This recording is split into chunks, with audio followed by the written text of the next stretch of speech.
У нас сегодня на завтрак куриные спинки. Спинки куриные кушать можно, так же, как и шеи можно. Сидеть. Мы погуляли 1,5 часа с ребятами.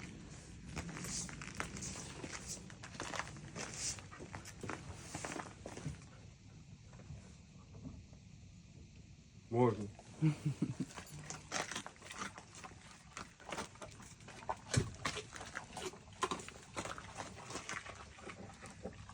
Завтрак. Вон Чулпашка, безображка наша.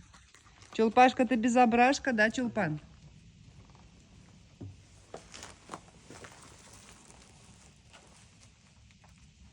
Можно.